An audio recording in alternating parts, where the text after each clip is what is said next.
मुंबई 1966। एक माणूस उभा आहे, हातात कुठलीही सत्ता नाही, पाठीशी कुठलाही पक्ष नाही, खिशात पैसा नाही, पण त्याच्या शब्दात एवढी ताकद होती की संपूर्ण मुंबई थांबायची, संपूर्ण महाराष्ट्र ऐकायचा। हा माणूस होता बाळ केशव ठाकरे आणि त्यांनी 19 जून 1966 रोजी एका संघटनेला जन्म दिला आणि ज्या संघटनेने पुढे महाराष्ट्राचा इतिहास कायमचा बदलला। पण ही संघटना जन्मली का? कोणत्या वेदनेतून, कोणत्या संघर्षातून? आणि एक व्यंगचित्रकार महाराष्ट्राचा सर्वात शक्तिशाली नेता कसा बनला? आजच्या या खास व्हिडिओमध्ये मी तुम्हाला सांगणार आहे शिवसेनेची संपूर्ण कहाणी। हा व्हिडिओ शेवटपर्यंत पहा, कारण शिवसेनेची गोष्ट म्हणजे फक्त एका पक्षाची गोष्ट नाहीये, ती आहे एका मराठी माणसाच्या अस्मितेची गोष्ट। नमस्कार, मी हेमंत हडव तुम्हा सर्वांचं मनापासून स्वागत करतो आजच्या भागात। गोष्ट सुरू होते स्वातंत्र्यानंतरच्या काळात। 1947 साल भारत स्वतंत्र झाला, पण मराठी माणसाच्या नशिबात स्वातंत्र्य आलं नव्हतं। तेव्हा मुंबई प्रांत हा एक मोठा प्रदेश होता, ज्यात गुजरात, महाराष्ट्र आणि इतर भाग एकत्र होते। मुंबई शहर या प्रांताची राजधानी, पण मुंबईतच मराठी माणूस परका होता। जरा विचार करा, मुंबई ही भूमी मराठी माणसाची, हे शहर वसवायला मराठी माणसाने घाम गाळला, इथल्या गिरण्यांमध्ये मराठी कामगारांनी रक्त ओतलं, पण सत्ता कोणाकडे? बाहेरून आलेल्यांकडे। मोठ्या कंपन्यांमध्ये उच्च पदांवर दक्षिण भारतातून आलेले अधिकारी, व्यापारात गुजराती आणि मारवाडी, सरकारी नोकऱ्यांमध्येही मराठी माणूस फार मागे होता। बाळासाहेब ठाकरे यांनी नंतर सांगितलं, मी मार्मिकमध्ये एकदा बॉम्बेच्या डिरेक्टरीमधून मोठ्या कंपन्यांच्या अधिकाऱ्यांची नावे प्रसिद्ध केली। त्यात मराठी नाव शोधणं म्हणजे वाळवंटात पाणी शोधण्यासारखं होतं। आणि दुसरीकडे संयुक्त महाराष्ट्राचा लढा होता, मराठी भाषिकांसाठी स्वतंत्र राज्य मिळवण्याचा संघर्ष।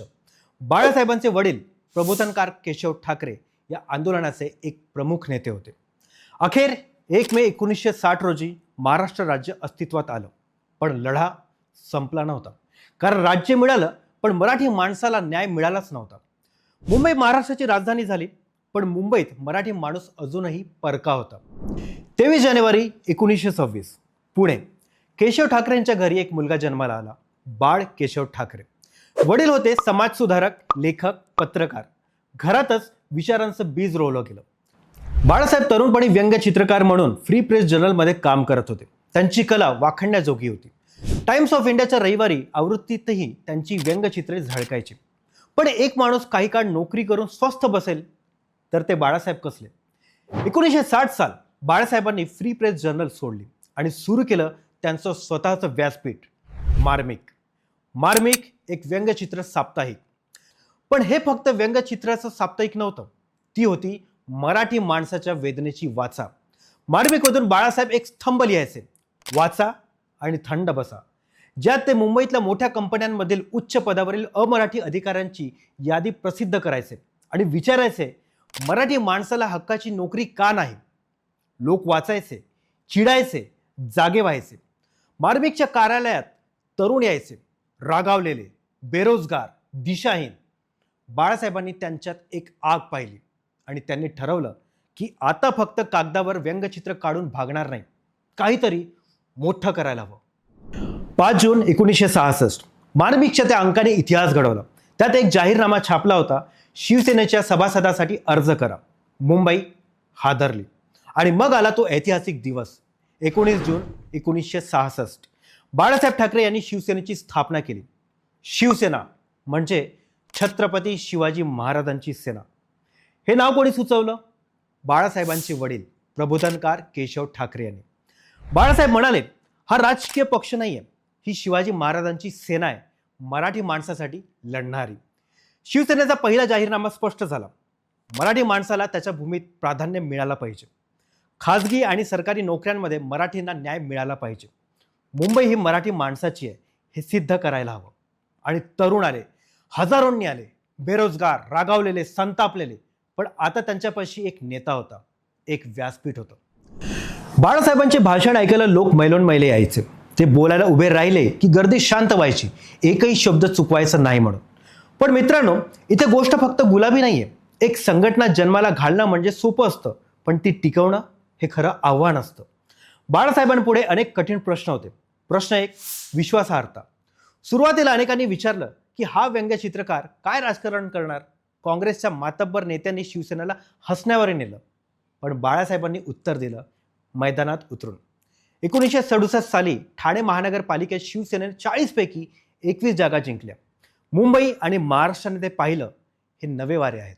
आणि मग आली खरी परीक्षा. 1968 मध्ये मुंबई महानगरपालिकेची BMC निवडणूक. शिवसेनेने प्रजा समाजवादी पार्टीच्या युतीसह 140 पैकी 42 जागा जिंकल्या. मुंबईने मान्य केलं की शिवसेना आली आहे आणि ती राहणार आहे. पण संघटना वाढत असताना वाद आणि संघर्षही वाढत होते. मुंबईच्या गिरण्यांमध्ये कम्युनिस्ट कामगार संघटना मजबूत होती. शिवसेनेने तिथेही आपलं अस्तित्व निर्माण केलं, कामगार सेना स्थापन करून. दोन्ही बाजूंमध्ये तीव्र संघर्ष झाला आणि हा काळ खूप अस्वस्थ होता. आणि यात एक माणूस उभा राहिला, एखाद्या वादळासारखा, बाळासाहेब ठाकरे. जे बोलतील ते करतील, जे सांगतील ते ऐकले जाईल. शिवसेनेची एक परंपरा बाळासाहेबांनी सुरू केली, जी आजही चालू आहे. दरवर्षी विजयादशमीला शिवाजी पार्कवर दसरा मेळावा.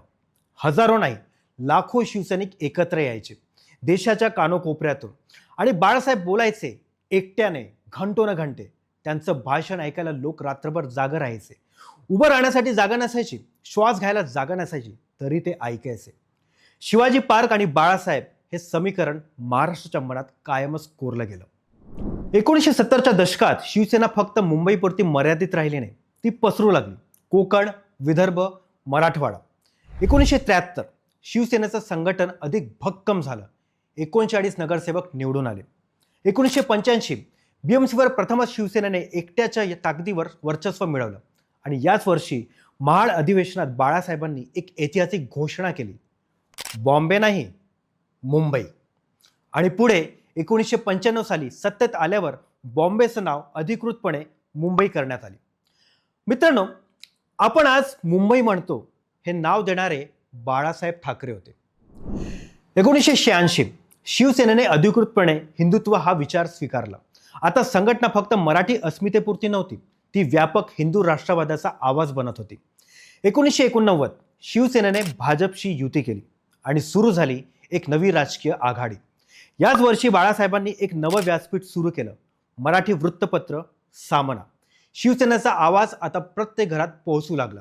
आणि मग आला तो सोनेरी क्षण. 1995 साली शिवसेना भाजप युतीने महाराष्ट्रात सरकार स्थापन केलं. मनोहर जोशी मुख्यमंत्री झाले. पण सगळ्यांना माहीत होतं की खरं सरकार कुठून चालतं. बाळासाहेब म्हणाले होते, रिमोट कंट्रोल मुख्यमंत्री आहेत. आणि हे सत्यही होतं. मातोश्रीवरून महाराष्ट्र चालत होतं. आणि याच काळात बाळासाहेबांनी एक निर्णय घेतला, ज्याने मुंबईची ओळख बदलली. बॉम्बेचं मुंबई झालं. वेळ पुढे जात राहिला. बाळासाहेबांची तब्येत ढासळत होती, पण आवाज कमी होत नव्हता. शेवटच्या काळात ते स्वतः व्यासपीठावर उभे राहू शकत नव्हते. तेव्हा त्यांनी व्हिडिओ मेसेज पाठवले. 17 नोव्हेंबर 2012 बाळ केशव ठाकरे यांनी या जगाचा निरोप घेतला. वय होतं 86. त्यांच्या अंत्यसंस्काराला शिवाजी पार्कवर 20 लाखाहून अधिक लोक जमले होते. मुंबई थांबली, महाराष्ट्र थांबला. हे होतं एका युगाचं पर्व. बाळासाहेबांनंतर उद्धव ठाकरे शिवसेनेचे नेते बनले आणि 2019 साली त्यांनी महाराष्ट्राचे मुख्यमंत्री म्हणून शपथ घेतली, काँग्रेस आणि राष्ट्रवादीसह महाविकास आघाडी सरकार स्थापन करून. पण 2022 साली शिवसेनेत मोठी फूट पडली. एकनाथ शिंदे यांच्या नेतृत्वाखाली बहुसंख्य आमदार वेगळे झाले. भाजपसोबत सरकार स्थापन केलं. 2023 साली निवडणूक आयोगाने शिंदे गटाला शिवसेना हे नाव आणि धनुष्यबाण हे चिन्ह दिलं. उद्धव ठाकरेंच्या गटाला शिवसेना, उद्धव बाळासाहेब ठाकरे हे नाव आणि मशाल हे नवं चिन्ह मिळालं. आज शिवसेना 2 भागात विभागली आहे. पण दोन्ही गट एक गोष्ट मान्य करतात की बाळासाहेबांचा वारसा हाच आमचा आधार आहे. बघा मित्रांनो, शिवसेनेची गोष्ट म्हणजे फक्त एका राजकीय पक्षाची गोष्ट नाही आहे. ती आहे एका मराठी माणसाच्या अस्मितेची गोष्ट, एका व्यंगचित्रकाराच्या स्वप्नाची गोष्ट, एका बापाने मुलासाठी घडवलेल्या महाराष्ट्राची गोष्ट. बाळासाहेब कधीच कुठल्याही निवडणुकीत उभे राहिले नाहीत, कधीच अधिकृतपणे कुठलंही पद स्वीकारलं नाही. पण त्यांचा शब्द हा महाराष्ट्राचा कायदा होता. पण हे कसं शक्य झालं? लोकांच्या प्रेमाने. त्यामुळेच त्यांना पदवी मिळाली, हिंदू हृदय सम्राट. एका माणसाने एक स्वप्न पाहिलं, मराठी माणसाला त्याच्या भूमीत सन्मान मिळावा. हे स्वप्न अजूनही जिवंत आहे. त्या स्वप्नाची कहाणी अजूनही सुरू आहे. तर मित्रांनो, हा व्हिडिओ कसा वाटला नक्की आम्हाला सांगा. खाली कमेंटमध्ये सांगा की बाळासाहेबांची कोणती गोष्ट तुम्हाला सर्वात जास्त प्रेरणादायी वाटते. हा व्हिडिओ तुमच्या महाराष्ट्रप्रेमी मित्रांना शेअर करा, जेणेकरून आपला इतिहास जास्तीत जास्त लोकांपर्यंत पोहोचेल. लाईक करा, सबस्क्राईब करा आणि बेल आयकॉन दाबायला विसरू नका. चला भेटूया पुढच्या भागात. तोपर्यंत काही ना काही वाचत राहा, कारण वाचाल तर वाचाल.